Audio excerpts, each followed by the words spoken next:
दौड़ लगातार जारी है। एआईसीसी मुख्यालय दिल्ली में सन्नाटा देखने को मिला है। हमारी संवाददाता सौम्या मिश्रा वहां पहुंची है। सौम्या मिश्रा ने वहां का जायजा लिया है, आइए आपको दिखाते हैं।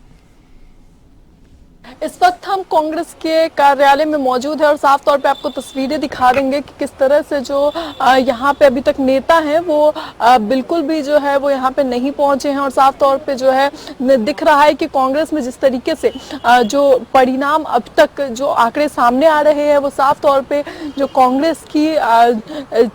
कमी है और कांग्रेस की जो विफलता है उसको दर्शा रहा है। किस तरीके से महायुति जो है वो लगभग महाराष्ट्र में 220 के आंकड़े तक पहुंच गई है। एक तरफा फैसला जो महाराष्ट्र में नजर आ रहा है और वहीं दूसरी ओर जिसकी हम बात कर ले उत्तर प्रदेश में जिन 10 सीटों पर चुनाव होने थे उसमें से 9 जिन सीटों पर फिलहाल आज रिजल्ट आने हैं उसे लेकर के आपको बता दें कि 7 सीटों पर भाजपा आगे चल रही है और वहीं दूसरी ओर 2 सीटों पर सपा आगे चल रही है। जिस तरीके से सीटों का बंटवारा हुआ था उसमें साफ तौर पर कांग्रेस ने जिन कमियों को उस वक्त छोड़ा था उसका असर इस बार चुनाव में नजर आ रहा है। एक और जहां बीजेपी कमाल का जो है वो रिजल्ट दिखा रही है महाराष्ट्र में, तो वहीं दूसरी ओर उत्तर प्रदेश में भी जो उपचुनाव हो रहे हैं उसके भी रिजल्ट देखने को मिल रहे हैं कि साफ तौर पर किस तरीके से भाजपा भी वहां आगे चल रही है। वहीं दूसरी ओर वायनाड की बात कर ले तो वायनाड में जो है वो प्रियंका गांधी आगे चल रही हैं। हालांकि जिन चीजों पर मेन फोकस था वो था महाराष्ट्र और झारखंड के चुनाव, कि आखिर उनके क्या परिणाम होंगे और उत्तर प्रदेश के चुनाव। लेकिन जिस तरीके से झारखंड में फिलहाल टक्कर चल रही है, लेकिन जिस तरीके से महाराष्ट्र के रिजल्ट सामने आ रहे हैं, जो आंकड़े सामने आ रहे हैं, जिस तरह से 10.25 तक के अगर हम आपको आंकड़ों की बात करें तो साफ तौर पर भाजपा आगे चल रही थी। वहीं अभी लेटेस्ट आंकड़ों की भी बात करें तो महायुति जो है वो 220 के लगभग आसपास चल रही है। चुनाव आयोग के आंकड़ों की बात करें तो 10.25 तक जो है महाराष्ट्र में भाजपा 116 सीटों पर आगे थी, शिवसेना 56 सीटों पर आगे थी, एनसीपी 35 पर, कांग्रेस 22, शिवसेना यूबीटी जो है वो 20 पर और एनसीपी 10 पर। जिस तरीके से लगातार महाराष्ट्र में उम्मीदें थी कि महाराष्ट्र में इस बार अच्छा प्रदर्शन होगा, जो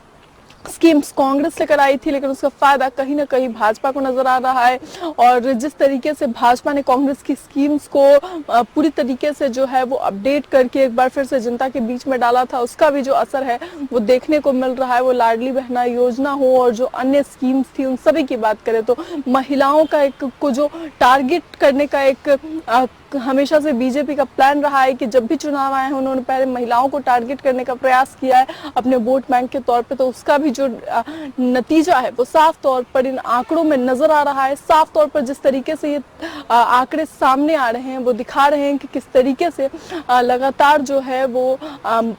महाराष्ट्र में भाजपा की सरकार आगे है, महायुति जो है वो आगे है और किस तरह से जो कांग्रेस की हालत है वो पस्त नजर आ रही है। एक अगर वायनाड को छोड़ दिया जाए तो और अन्य जिन भी जगहों पर चुनाव हो रहे हैं वहां पर कांग्रेस की हालत पस्त नजर आ रही है, तो वहीं दूसरी ओर भाजपा जो है वो इन सभी जगहों पर आगे चल रही है। हालांकि फिलहाल अभी आंकड़ों में कई फेरबदल की उम्मीदें हैं, लेकिन जिस तरह से अब तक के आंकड़े हैं 112 सीधे महाराष्ट्र में भाजपा आगे चल रही है, 56 शिवसेना आगे चल रही है। ये सारी चीजें कहीं ना कहीं दर्शा रही है कि महाराष्ट्र में कांग्रेस का सफाया हो चुका है और झारखंड के चुनाव के नतीजों पर सबकी नजरें हैं। फिलहाल कांग्रेस दफ्तर में अब तक कोई भी ऐसा लीडर नहीं पहुंचा है जो इस पर किसी भी तरह की कोई टिप्पणी कर सके, लेकिन जिस तरीके से कांग्रेस ऑफिस में सन्नाटा छाया हुआ है और भाजपा में पूरी तरीके से जो है वो जश्न मनाया जा रहा है, लड्डू बट रहे हैं, मिठाइयां आ चुकी है, ये दर्शा रहा है कि किस तरह से कांग्रेस के अंदर जो है